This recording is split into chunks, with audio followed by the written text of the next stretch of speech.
पालना का बाबा, तेरी पालना का बाबा।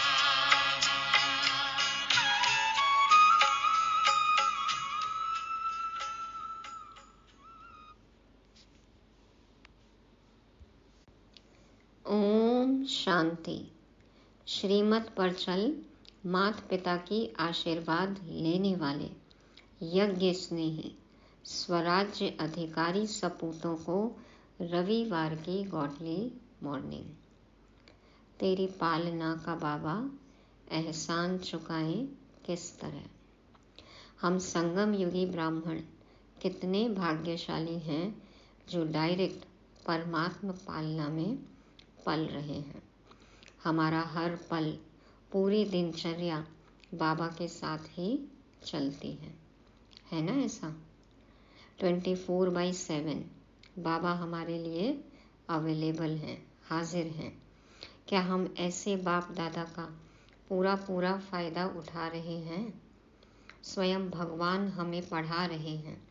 क्या ये हमारे जीवन से झलकता है? क्या हमारा जीवन, हमारा व्यवहार, चाल चलन बाप की प्रत्यक्षता करने वाला है? आज की अव्यक्त वाणी सुनकर इन पॉइंट्स को चेक करेंगे। हमारे सहज योगी जीवन में कहाँ कमी रह जाती है और इसे हम किस तरह पूरा कर सकते हैं, ये समझेंगे आज 7 मई 2023 की अव्यक्त वाणी में। पुराने स्वभाव संस्कार को कैसे परिवर्तन करें, ये जानने के लिए सुनते हैं ओम शांति भवन में 26 नवंबर 1994 को चली हुई अव्यक्त वाणी, जिसका शीर्षक है परमात्मा पालना और परिवर्तन शक्ति का प्रत्यक्ष स्वरूप सहज योगी जीवन। परमात्मा पालना और परिवर्तन शक्ति का प्रत्यक्ष स्वरूप सहज योगी जीवन। आज बाप दादा हर एक बच्चों के मस्तक पर विशेष श्रेष्ठ भाग्य की 3 लकीरें देख रहे हैं। भाग्यशाली तो हम हैं ही, बाबा आज श्रेष्ठ भाग्य की 3 लकीरें देख रहे हैं। सर्व बच्चों का भाग्य तो सदा सर्वश्रेष्ठ है ही, लेकिन आज विशेष 3 लकीर चमक रही है। एक है परमात्मा पालना के भाग्य की लकीर और दूसरी है बेहद के ऊंचे ते ऊंचे पढ़ाई के भाग्य की लकीर। स्वयं बाप की पालना हमें मिल रही है, भगवान की पालना, और वही हमें सुप्रीम टीचर के रूप में पढ़ा भी रहे हैं। और तीसरी है श्रेष्ठ मत प्राप्त होने के भाग्य की लकीर। तो सतगुरु की हमें श्रीमत भी मिल रही है, बाप की श्रीमत भी मिल रही है। चाहे लौकिक चाहे अलौकिक, हर एक को इस जीवन में ये 3 प्राप्तियां होती ही हैं। पालना भी मिलती, पढ़ाई भी मिलती और मत भी मिलती है। माँ बाप पालते भी हैं और स्कूल जाते हैं, पढ़ते भी हैं और मत भी मिलती है, राय भी सभी की मिलती है। चाहे लौकिक जीवन हो चाहे अलौकिक जीवन हो। तो अलौकिक जीवन में हमें शिव बाबा की, भगवान की पालना मिल रही है और बाबा हमें पढ़ा रहे हैं और देखो श्रीमत भी दे रहे हैं। तो इन तीनों द्वारा ही हर आत्मा अपना वर्तमान और भविष्य बनाने के निमित्त बनती है। आप सभी श्रेष्ठ आत्माओं को किसकी पालना मिल रही है? कभी सोचा हमने किसकी पालना मिल रही है? परमात्मा पालना के अंदर हर सेकंड पल रहे हो। जैसे परम आत्मा ऊंचे ते ऊंचे है, तो परमात्मा पालना भी कितनी श्रेष्ठ है। और इस परमात्मा पालना के पात्र कौन बने हैं और कितने बने हैं? देखो, साकार पालना भी बच्चों ने अनुभव की और अभी अव्यक्त पालना का भी अनुभव कर रहे हैं। तो बाबा पूछ रहे हैं कौन है पात्र, कितने बने हैं? सारे विश्व की आत्माएं बाप कहती हैं, लेकिन पालना और पढ़ाई के पात्र नहीं बनती हैं। बल भक्ति में भी माँ बाप कहते हैं, भगवान को गॉड फादर भी कहते हैं, लेकिन डायरेक्ट पालना लें और उन्हीं से पढ़ें, ऐसा तो भाग्य नहीं है ना भक्तों का। और आप कितनी थोड़ी सी आत्माएं इस भाग्य के पात्र बनती हो। सारे कल्प में यही थोड़ा सा समय परमात्मा पालना मिलती है। छोटा सा संगम युग है जिसमें हम डायरेक्ट परमात्मा पालना में पल रहे हैं। दैवी पालना, मानव पालना, ये तो अनेक जन्म मिलती है, लेकिन ये श्रेष्ठ पालना अब नहीं तो कब नहीं। सतयुग त्रेता में मिलेगी हमें दैवी पालना, फिर द्वापर से लेकर अभी तक मनुष्य पालना, मानव पालना। लौकिक माँ बाप होते हैं ना, तो ये तो अनेक जन्म में मिलती है, लेकिन इस संगम युग पर ही हमें ये श्रेष्ठ पालना मिलती है, परमात्मा पालना, जो कि हमने अभी अनुभव नहीं की तो फिर कभी भी नहीं अनुभव कर सकते। तो बाबा कहते हैं अब नहीं तो कब नहीं, नाउ और नेवर। ऐसे श्रेष्ठ भाग्य की श्रेष्ठ लकीर सदा अपने मस्तक में चमकते हुए अनुभव करते हो। कोई भी प्राप्ति सदा करना चाहते हो या कभी कभी करना चाहते हो, तो प्राप्ति का पुरुषार्थ भी सदा चाहिए या कभी कभी चाहिए। जब प्राप्ति हमें हमेशा चाहिए तो पुरुषार्थ भी तो सदा काल का होना चाहिए ना। और सदा तीव्र चाहिए या कभी साधारण कभी तीव्र, कभी ढीला ढाला पुरुषार्थ कभी तेज पुरुषार्थ, ऐसा होना चाहिए। बाबा कहते हैं प्रैक्टिकल क्या है, प्रैक्टिकल क्या है, हम चाहते क्या हैं और अनुभव क्या करते हैं। तो चाहना और प्रैक्टिकल में अंतर हो जाता है ना। सोचते तो बहुत हो लेकिन स्मृति में कम रखते हो। सोचना स्वरूप बनना है या स्मृति स्वरूप बनना है, सोचते ही रह जाएंगे या फिर स्मृति में आएगा भी। तो स्मृति स्वरूप बनने वाले हो ना, तो एक बात भी स्मृति में रखो कि अमृत वेले आपको उठाने वाला कौन, कैसे पालना मिल रही है हमें। अमृत वेले में बाबा आकर जगाते, कौन उठाने वाला है आपको, बाप का प्यार उठाता है। दिन का आरंभ कितना श्रेष्ठ है और बाप स्वयं मिलन मनाने के लिए बुलाते हैं, रो रिहान करते हैं, शक्तियाँ भरते हैं। कहते हैं ना उठो लाडले बच्चों, तो बाबा बुलाते हैं, रो रिहान करते हैं, शक्तियाँ भरते हैं। तो हर दिन का आदि कितना श्रेष्ठ है। दिन के शुरुआत में ही भगवान, कहते हैं ना कि पता नहीं सुबह सुबह किसका चेहरा देख लिया, कोई गलत हो जाता है, कुछ गलत हो जाता है हमारे साथ, तो मनुष्य कहते हैं। और हम क्या कहेंगे कि हमारा हर दिन का आदि कितना श्रेष्ठ है, हर पल ही हमारा कितना श्रेष्ठ है, क्योंकि हम भगवान के साथ रहते हैं, भगवान हमारे साथ रहते हैं, साथी हैं। तो बाप की मोहब्बत से उठते हो कि कभी कभी मजबूरी से भी उठते हो। यथार्थ तो मोहब्बत के गीत आपको उठाते हैं। अमृत वेले से बाप कितना स्नेह से बुलाते हैं, उठाते हैं, मीठे बच्चे, प्यारे बच्चे आओ। अमृत वेला शुद्ध पवन है, मेरे लाडलों जागो। तो बाबा कहते हैं मीठे बच्चे, प्यारे बच्चे आओ। तो जिसका आदि इतना श्रेष्ठ है तो मध्य और अंत क्या होगा। शुरुआत ही इतनी अच्छी है तो मध्य और अंत तो फिर श्रेष्ठ होना ही है, तो श्रेष्ठ होगा ना।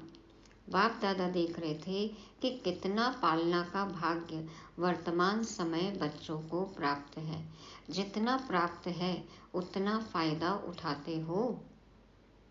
भाग्य तो हमें मिला है, तो बाबा कह रहे हैं क्या उसका फायदा उठाते हो। स्वप्न में भी संकल्प मात्र नहीं था कि इतने भाग्य के पात्र बनेंगे, कभी सोचा नहीं था, ख्यालों ख्वाबों में भी नहीं था कि स्वयं भगवान मिल जाएंगे। हम तो गाते थे तेरी एक बूंद के प्यासे हम, और देखो यहाँ सारा सागर ही उमड़ पड़ा। तो इतने भाग्य के पात्र बनेंगे ऐसा कभी संकल्प में भी सोचा नहीं था, स्वप्न में भी नहीं सोचा था, सोचने से बाहर था, लेकिन मिला कितना सहज और कितनी आसानी से मिल गया। मेहनत की हमने, बाबा ने हमें ढूंढा ना, तो सोचने से बाहर था लेकिन मिला कितना सहज। बाप के प्यार की पालना का प्रैक्टिकल स्वरूप ही है सहज योगी जीवन। अब बाबा मिल गए, परमात्मा मिल गए, हमें पालना दे रहे हैं, तो हमारा जीवन कैसा होना चाहिए? प्रैक्टिकल लाइफ कैसी होनी चाहिए? सहज योगी जीवन। जिससे प्यार होता है उसके लिए मुश्किल परिस्थिति या मुश्किल कोई भी बात देखी सुनी नहीं जाती। तो बाप ने भी मुश्किल को सहज बनाया है ना, सदा सहज है। देखो बाबा से मिलने के बाद जीवन ही कितना अच्छा हो गया। पहले क्या थे, क्या से क्या बन गए। तो बाबा कहते हैं तो सदा ही पुरुषार्थ की गति तीव्र हो। आज बहुत अच्छा पुरुषार्थ है और कल थोड़ी परसेंटेज कम हो गई तो क्या सदा सहज कहेंगे? सदा मुश्किल कौन बनाते हैं? स्वयं ही बनाते हो ना। कारण क्या? सोचने की आदत तो है, लेकिन स्मृति स्वरूप के संस्कार कभी इमर्ज रखते हो, कभी मर्ज हो जाते हैं, क्योंकि स्मृति स्वरूप सो समर्थ स्वरूप। बाप को ही भूल जाएंगे, मैं कौन हूँ, मेरा कौन है। यदि यही भूल जाएंगे तो फिर समर्थी कहाँ से आएगी? खुद की स्मृति हो, बाप की स्मृति हो तो देखो समर्थी तो आएगी ही ना, क्योंकि बाबा सर्वशक्तिवान, तो हम हो गए मास्टर सर्वशक्तिवान। तो जैसी स्मृति वैसी समर्थी। सोचना यह समर्थी स्वरूप नहीं है, स्मृति समर्थी है। विस्मृति में क्यों आ जाते हो? बाबा कहते भूल क्यों जाते हो? आदत से मजबूर हो जाते हो। अगर मजबूत नहीं तो मजबूर हो जाएंगे। जहाँ मजबूत है वहाँ मजबूरी नहीं है, जब ओरिजिनल आदत विस्मृति की नहीं है। आदि में स्मृति स्वरूप प्रारब्ध प्राप्त करने वाली देवात्माएं हो, योग लगाने का पुरुषार्थ नहीं करते, लेकिन स्मृति स्वरूप की प्रारब्ध प्राप्त करते हो। तो आदि में भी स्मृति स्वरूप का प्रत्यक्ष जीवन है और अनादि आत्मा।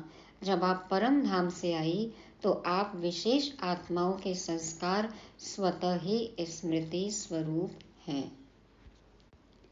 कल्प की शुरुआत में हम देवात्माएं, तो बाबा कहते हैं कि वहाँ पे योग लगाने का पुरुषार्थ नहीं करते, लेकिन स्मृति स्वरूप की प्रारब्ध प्राप्त करते हो। संगम युग में यदि हम स्मृति स्वरूप रहते हैं तो उसी की प्रारब्ध हमें सतयुगी देवी देवता पद के रूप में मिलती है। तो आदि में हम देवात्माएं हैं और अनादि आत्मा। जब हम परम धाम से आए तो हमारे संस्कार ऑलरेडी इमर्ज होते हैं, स्मृति स्वरूप है। हम आत्माभिमानी अवस्था में रहते हैं। जब हम देवताई जीवन में आते हैं हमारे सारे आत्मा के संस्कार गुण इमर्ज रहते हैं। तो बाबा कहते हैं और अंत में संगम पर भी स्मृति स्वरूप बनते हो ना। तो अनादि आदि और संगम युगी जीवन, ये है हमारा स्मृति स्वरूप, चाहे प्रारब्ध के रूप में और चाहे हम प्रैक्टिकल में स्मृति स्वरूप रहते हैं। तो अनादि आदि और अंत तीनों ही काल स्मृति स्वरूप है। विस्मृति तो बीच में आई। कब भूल गए हम खुद को? द्वापर कलयुग में। तो आदि अनादि स्वरूप सहज होना चाहिए या मध्य का स्वरूप? कौन सा सहज होना चाहिए? सोचते हो कि हाँ मैं आत्मा हूँ, लेकिन स्मृति स्वरूप हो चलना, बोलना, देखना, उसमें अंतर पड़ जाता है। तो यह स्मृति में रखो कि हम परमात्मा पालना के अधिकारी आत्माएं हैं। बाबा कहते हैं सोचते तो हो कि हाँ आत्मा हूँ, लेकिन फिर स्मृति स्वरूप में हो चलना, बोलना, देखना, उसमें अंतर पड़ जाता है। आत्मिक स्वरूप में टिकना, उसमें अंतर हो जाता है। तो बाबा कहते हैं क्या याद रखना है हमें कि हम परमात्मा पालना की अधिकारी आत्माएं हैं। बाप दादा चार्ट चेक करते हैं तो लकीर कभी ऊंची कभी नीची होती है, कभी कोई दाग होता है, कभी जीवन के कागज में कोई दाग नहीं भी होता है, और कोई समय दाग ही दाग, एक पीछे दूसरा, दूसरे के पीछे तीसरा दाग ही नजर आते हैं। क्यों? एक तो गलती हो जाती है, लेकिन गलती होने के बाद भी उसी गलती को सोचते रहते हो। क्यों, क्या, कैसे, ऐसे नहीं, वैसे, कई रूप से बात को छोड़ते नहीं हो। बात आपको छोड़कर चली जाती है, लेकिन आप बात को नहीं छोड़ते हो। जितना समय सोचने स्वरूप बनते हो, यथार्थ स्मृति स्वरूप नहीं बनते हो, तो दाग के ऊपर दाग लगते जाते हैं। एक तो गलती की और फिर उसके पश्चाताप में बार बार उसमें टाइम वेस्ट करते हैं। बाबा कहते हैं कि अब गलती तो हो गई, वो तो खत्म हो जाती है, बात आपको छोड़कर चली जाती है, लेकिन आप बात को नहीं छोड़ते हो। हमें क्या करना चाहिए? गलती से सीख कर और उस गलती को दोबारा न दोहराने की प्रतिज्ञा करके आगे बढ़ना चाहिए। तो बाबा कहते हैं कि हम क्या करते हैं? गलती के बारे में सोचते हैं, जबकि हमें क्या करना है? अपने अनादि आदि स्वरूप के बारे में सोचना है। ऐसा हम नहीं करते, इसलिए दाग के ऊपर दाग लगते जाते हैं। पेपर का टाइम कम होता है, लेकिन व्यर्थ सोचने का संस्कार होने के कारण पेपर का टाइम बढ़ा देते हो। ठीक है, गलती तो हो गई, लेकिन फिर उसको सोच सोच के बार बार और समय वेस्ट करते हैं। तो बाबा कहते हैं पेपर का टाइम तो बहुत कम होता है, लेकिन फिर व्यर्थ संकल्प इतने चलते हैं कि वो बहुत लंबा समय हमें लगता है।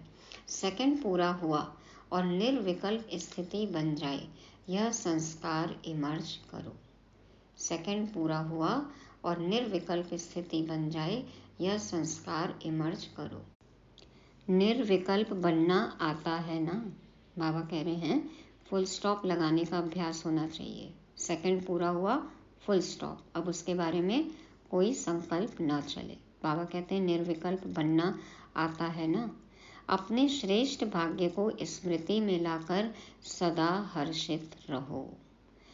कैसे बनेंगे निर्विकल्प? अपने भाग्य को याद करना है। किसकी पालना में पल रहे हैं, ये याद रखना है। मैं कौन, मेरा कौन? बाबा कहते हैं सदा हर्षित रहो। अपने परमात्मा पालना को सदा बार बार स्मृति में लाओ। सुनना भी आता है, सोचना भी आता है, लेकिन फर्क क्या पड़ जाता है? बाप दादा बच्चों का खेल देखते रहते हैं। सारे दिन में क्या क्या खेल करते हो, ये रात्रि को चेक करते हो ना? माया के खिलौने बड़े आकर्षण वाले हैं, तो उन खिलौनों से खेलने लग जाते हो। चारों तरफ कलयुगी आकर्षण है। बाबा कहते हैं उन खिलौनों से खेलने लग जाते हो। पहले तो बहुत प्यार से माया खेल कराती है, और खेल कराते कराते जब हार खिलाती है तब होश में आते हैं। बाबा कह रहे हैं पहले तो माया के चंगुल में फंस जाते हैं, खेलने लगते हैं माया के साथ, और जब हार जाते हैं तब फिर होश आता है। मेजॉरिटी में एक विशेष शक्ति की कमी रह जाती है। कभी बहुत अच्छे चलते हो, कभी चलते हो, कभी उड़ते हो, आगे बढ़ते हो, लेकिन फिर नीचे क्यों आ जाते हो? इसका विशेष कारण क्या? परिवर्तन शक्ति की कमजोरी है। बाबा कह रहे हैं कि कभी अच्छा पुरुषार्थ होता है, कभी उड़ते हैं, कभी बढ़ते हैं, लेकिन कभी नीचे आ जाते हैं। तो उसका कारण क्या है? परिवर्तन शक्ति की कमजोरी। समझते भी हो कि ये यथार्थ नहीं है, लेकिन परिवर्तित होने की कमी हो जाती है। पता है कि गलती कर रहे हैं, लेकिन बाबा कहते हैं कि परिवर्तित होने की कमी हो जाती है। ब्राह्मण जीवन में परिवर्तन में आ गए, अब कोई कहेंगे कि मैं ब्राह्मण नहीं हूँ। सभी अपने को बेके लिखते हो ना? हम ब्राह्मण हैं, यह समझते हो ना? ब्राह्मण जीवन में जो परीक्षाएं आती हैं, उसमें परिवर्तन करने की शक्ति आवश्यक होती है। ब्राह्मण जीवन माना नया जीवन, ब्राह्मण माना द्विज, दूसरा जन्म। तो पुराने जन्म का कुछ भी न हो, पुराना कुछ भी नहीं हो। तो बाबा कहते हैं ब्राह्मण जीवन में जो परीक्षाएं आती हैं, उसमें परिवर्तन करने की शक्ति आवश्यक होती है। जब व्यर्थ संकल्प चलते हैं तो समझते भी हो कि ये व्यर्थ है, लेकिन व्यर्थ संकल्पों का बहाव इतना तेज होता है जो अपने तरफ खींचता जाता है। जैसे नदी का व सागर का बहुत फोर्स होता है, तो कितना भी अपने को रोकने की कोशिश करते हैं, लेकिन फिर भी बहते जाते हैं। समझते भी हो, सोचते भी हो कि ये ठीक नहीं है, इससे नुकसान है, फिर भी बहाव में बह जाते हो। इसका कारण क्या? हमें पता है एक के बाद एक व्यर्थ संकल्प आते जाते हैं, हम चाह कर भी नहीं रोक पाते। बाबा कहते हैं उसका कारण क्या है? परिवर्तन शक्ति की कमी। उसका कारण है परिवर्तन शक्ति की कमी। किस चीज का परिवर्तन करना है? बाबा आगे समझाते हैं। पहला विशेष परिवर्तन है स्वरूप का परिवर्तन। पहला परिवर्तन स्वरूप का परिवर्तन। मैं शरीर नहीं लेकिन आत्मा हूँ, यह स्वरूप का परिवर्तन है, यह आदि परिवर्तन है। ये सबसे पहला परिवर्तन है कि मैं आत्मा हूँ, शरीर नहीं हूँ। इसमें भी चेक करो तो जब देह भान का फोर्स होता है तो आत्म अभिमान के स्वरूप में टिक सकते हो या बह जाते हो। अगर सेकंड में परिवर्तन शक्ति काम में आ जाए तो समय संकल्प कितने बच जाते हैं, वेस्ट से बेस्ट में जमा हो जाते हैं।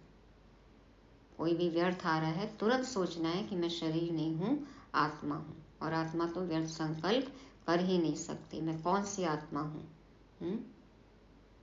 श्रेष्ठ आत्मा हूँ, परमात्मा की संतान हूँ। बहुत सारे स्वमान दिए हमें बाबा ने। तो इस तरह से हमें परिवर्तन लाना है। बाबा कहते हैं चेक करो, देह भान का फोर्स होता है तो आत्म अभिमान के स्वरूप में टिक सकते हो या बह जाते हो। अगर सेकंड में परिवर्तन शक्ति काम में आ जाए तो समय संकल्प कितने बच जाते हैं, वेस्ट से बेस्ट में जमा हो जाते हैं। तो पहली परिवर्तन शक्ति है स्वरूप का परिवर्तन और स्वभाव का परिवर्तन। पुराना स्वभाव पुरुषार्थी जीवन में धोखा देता है। पुरानी दुनिया से जुड़ेंगे तो पुराना स्वभाव संस्कार रहेगा तो धोखा देगा ही। तो पुरुषार्थी जीवन में पुराना स्वभाव धोखा देता है। समझते भी हो कि यह मेरा स्वभाव यथार्थ नहीं है और यह स्वभाव समय प्रति समय धोखा भी देता है, यह भी समझते हो, लेकिन फिर भी स्वभाव के वश हो जाते हो। होता है ना, अनुभव है ना ये सबका। तो फिर अपने बचाव के लिए कहते हो कि मेरा भाव नहीं था, मेरा स्वभाव ऐसा है, मैं चाहता या चाहती नहीं हूँ, लेकिन मेरा स्वभाव है।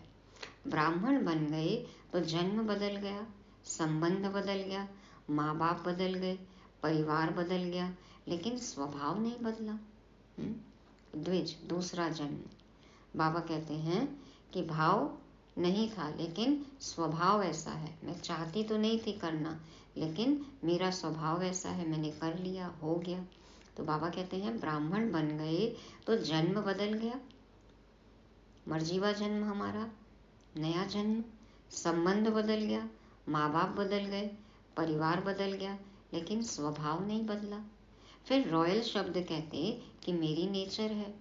तो पहली कमजोरी स्वरूप का परिवर्तन, दूसरा स्वभाव का परिवर्तन, तीसरा संकल्प का परिवर्तन।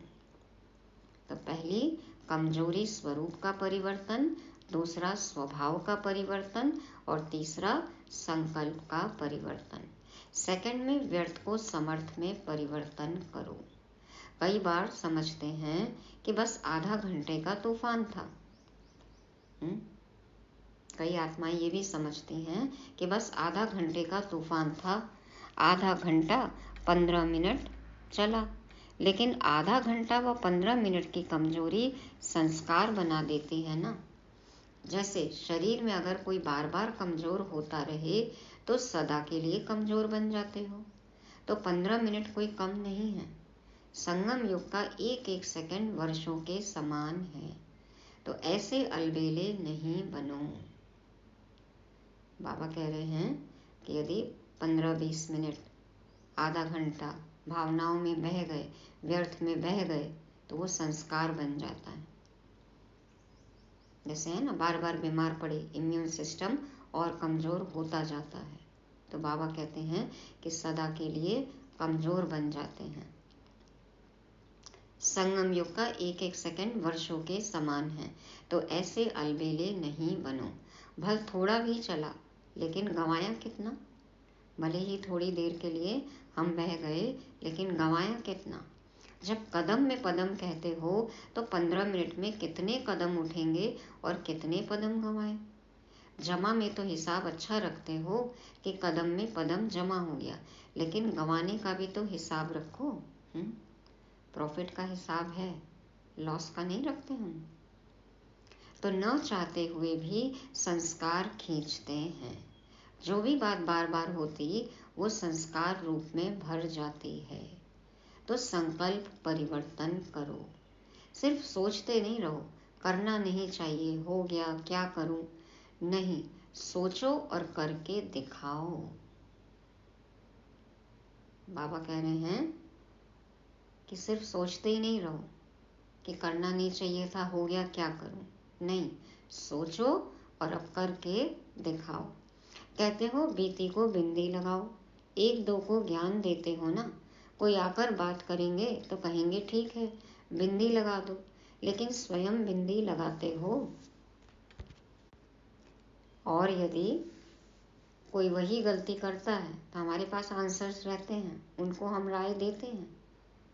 लेकिन जब खुद की बारी आती है तो फिर वो सारा ज्ञान कहाँ चला जाता है, सारी राय कहाँ चली जाती है।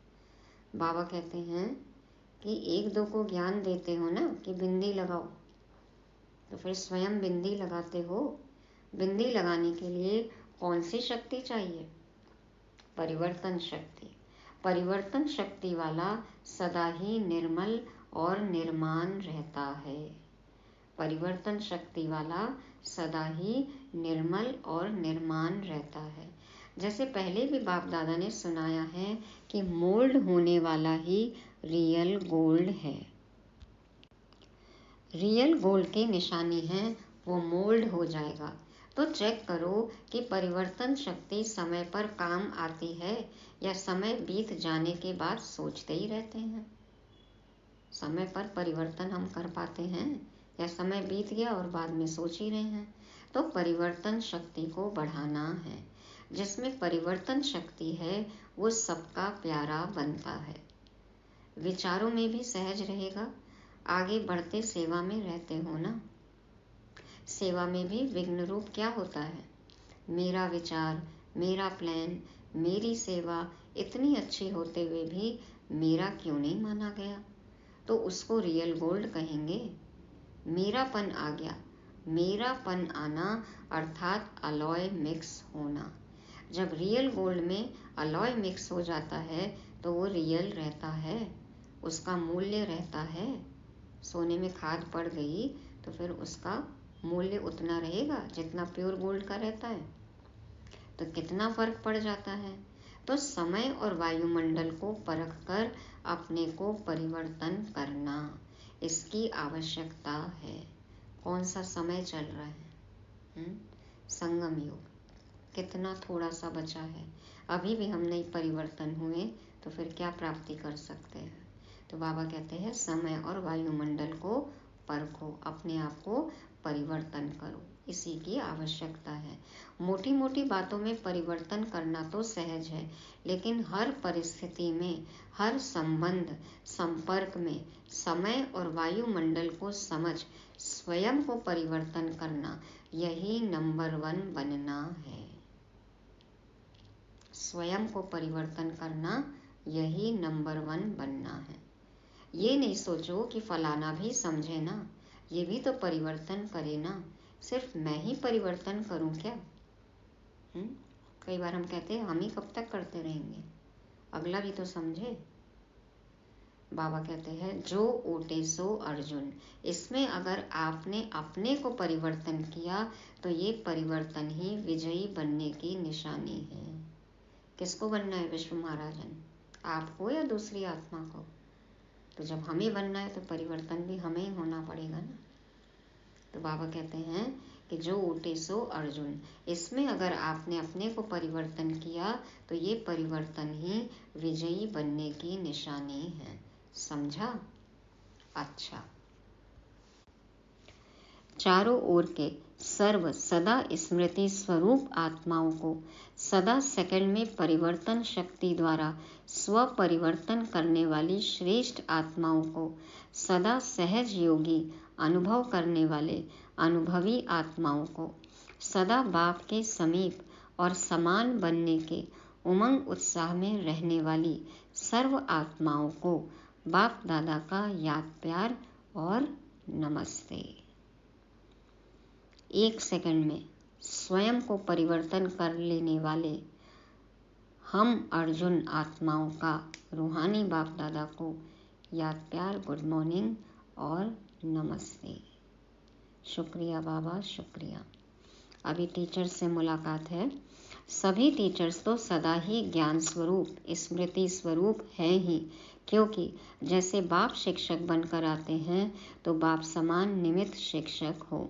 बाप जैसे नहीं हो लेकिन निमित्त शिक्षक हो। तो टीचर्स की विशेषता निमित्त भाव और निर्माण भाव। निमित्त भाव और निर्माण भाव। सफल टीचर वही बनती है जिसका निर्मल स्वभाव हो। अभी निर्मल स्वभाव के ऊपर विशेष अंडरलाइन करो। कुछ भी हो जाए लेकिन अपना स्वभाव सदा निर्मल रहे। यही निर्मल स्वभाव निर्माणता की निशानी है। तो अंडरलाइन करो निर्मल स्वभाव। निर्मल माना जिसके मन में बिल्कुल भी गंदगी ना हो, मैलापन ना हो। निर्मल, स्वच्छ, साफ। तो बिल्कुल शीतल, निर्मल स्वभाव बिल्कुल शीतल। शीतलता का गायन शीतला देवी है। तो निर्मल स्वभाव अर्थात शीतल स्वभाव। बात जोश दिलाने की हो लेकिन आप निर्मल हो तब कहेंगे सफल टीचर। तो बाप दादा फिर भी अंडरलाइन करा रहा है किस पर? निर्मल स्वभाव। समझा? अच्छा। दादी प्रकाश मणि के लिए कहते हैं ना, निमित्त निर्मल निर्माण। तो बाबा यही कह रहे हैं निर्मल स्वभाव होना चाहिए। प्रश्न है फिर, सबसे बड़ा खजाना कौन सा है जिससे ही ज्ञान और योग की परख होती है? सबसे बड़ा खजाना कौन सा है जिससे ही ज्ञान और योग की परख होती है? उत्तर है सबसे बड़ा खजाना है खुशी। चाहे कितना भी ज्ञान हो, योग हो, लेकिन खुशी की प्राप्ति नहीं तो ज्ञान ठीक नहीं। कोई भी परिस्थिति आ जाए, खुशी गायब नहीं हो सकती। अविनाशी बाप का अविनाशी खजाना मिला है, इसलिए खुशी कभी गायब नहीं हो सकती। योग लगाते लेकिन खुशी नहीं तो योग ठीक नहीं। आपकी खुशी देख दूसरे आपसे पूछें कि क्या आपको मिला है। यही ज्ञान और योग की प्रत्यक्षता का साधन है। हम ज्ञानी हैं, योगी हैं और खुश मिजाज नहीं हैं तो फिर क्या फ़ायदा? लोग पूछना चाहिए आपको खुश देखकर कि आपको क्या ऐसा मिल गया जो आप इतने खुश रहते हैं, हर परिस्थिति में भी खुश रहते हैं। तो चेक करना है, खुशी का खजाना है हमारे पास। दूसरा प्रश्न है, किस लगन के आधार पर विघ्नों की समाप्ति स्वतः हो जाती है? किस लगन के आधार पर विघ्नों की समाप्ति स्वतः हो जाती है? उत्तर है एक बाप दूसरा ना कोई। एक बाप दूसरा ना कोई। इसी लगन में मगन रहो तो विघ्न टिक नहीं सकता। विघ्न है तो लगन नहीं। विघ्न भल आए लेकिन उसका प्रभाव न पड़े। जब स्वयं प्रभावशाली आत्मा बन जाते तो किसी का प्रभाव नहीं पड़ सकता। जैसे सूर्य को कोई कितना भी छिपाए तो छिप नहीं सकता, सदा चमकता रहता है। ऐसे ही प्रभावशाली आत्माओं को कोई भी प्रभाव अपने तरफ खींच नहीं सकता। तो सदा एक बाप दूसरा ना कोई, इसी लगन में मगन रहने वाले, यही विशेष संगम युग का अनुभव है। एक बाबा के साथ ही रहेंगे तो हम प्रभावशाली बन जाएंगे और हमारे ऊपर कोई भी विघ्न का प्रभाव पड़ नहीं सकता। वरदान है, स्नेह की लिफ्ट द्वारा उड़ती कला का अनुभव करने वाले अविनाशी स्नेही भव। स्नेह की लिफ्ट द्वारा उड़ती कला का अनुभव करने वाले अविनाशी स्नेही भव। बाप दादा समझाते हैं, मेहनत से मुक्त होने के लिए बाप के स्नेही बनो। मेहनत से मुक्त होने के लिए बाप के स्नेही बनो। बाबा से मोहब्बत है, स्नेह है, तो मेहनत नहीं लगेगी। जहाँ मोहब्बत है वहाँ मेहनत नहीं। यह अविनाशी स्नेह ही अविनाशी लिफ्ट बन उड़ती कला का अनुभव कराता है। लेकिन यदि स्नेह में अलबेलापन है तो बाप से करंट नहीं मिलती और लिफ्ट काम नहीं करती। जैसे लाइट बंद होने से, कनेक्शन खत्म होने से लिफ्ट द्वारा सुख की अनुभूति नहीं कर सकते, ऐसे स्नेह कम है तो मेहनत का अनुभव होता है। इसलिए अविनाशी स्नेही बनो। बाबा से स्नेह है, अविनाशी स्नेह है, तो सदा करंट मिलती रहेगी और हम उड़ते ही रहेंगे। इसलिए बाबा कहते हैं कि बाबा से अटूट अविनाशी स्नेह हो, प्यार हो। स्लोगन है, शुभ संकल्प और दिव्य बुद्धि के यंत्र द्वारा तीव्र गति की उड़ान भरते रहो। शुभ संकल्प और दिव्य बुद्धि के यंत्र द्वारा तीव्र गति की उड़ान भरते रहो। संकल्पों से ही तो हम कहीं की भी यात्रा कर सकते हैं ना। दिव्य बुद्धि के विमान में बैठकर हम कहीं भी आ जा सकते हैं। तो दिव्य बुद्धि के विमान में बैठकर शुभ संकल्प हमें क्रिएट करने हैं और ये रूहानी यात्रा करनी है, ऊंची ऊंची उड़ान भरनी है। तो ये थी आज की अव्यक्त मुरली, जिसको रिवाइज करेंगे। बाप दादा बच्चों के मस्तक पर श्रेष्ठ भाग्य की 3 लकीरें देख रहे थे। परमात्मा पालना, पढ़ाई और श्रीमत प्राप्त करने की लकीर। तो हमें अपने ऐसे भाग्य का नशा है? हमारा सदा काल का तीव्र पुरुषार्थ है? बाप की श्रेष्ठ पालना का अनुभव है? सहज योगी जीवन है? हम सदा स्मृति सो समर्थी स्वरूप हैं? हमें अपना आदि अनादि संगम युगी स्वरूप याद है? हम में स्वरूप, स्वभाव और संकल्प का परिवर्तन करने की शक्ति है? स्वयं को मोल्ड कर लें, ऐसे रियल गोल्ड हम हैं? निमित्त, निर्मल, निर्माण हैं? खुशी के खजाने के मालिक हैं? एक बाप की लगन में मगन रह विघ्नजीत बने हैं? बाबा से अविनाशी स्नेह है? दिव्य बुद्धिवान और शुभ संकल्प के रचयिता हैं? तो बहुत ही ईमानदारी से हमें ये सारी बातें चेक करनी है। आज की मुरली से स्वमान है, मैं सहज योगी हूँ। मैं सहज योगी हूँ। ओम शांति।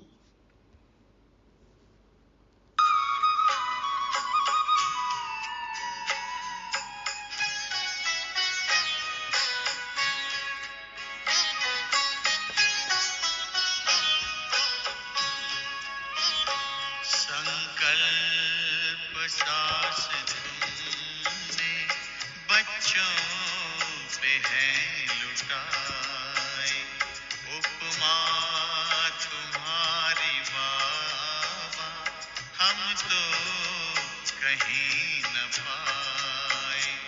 हमें खुद सा है बनाया, हमें खुद सा है बनाया, उसको भुलाए किस तरह। तेरी पालना का बाबा, तेरी पालना का बाबा।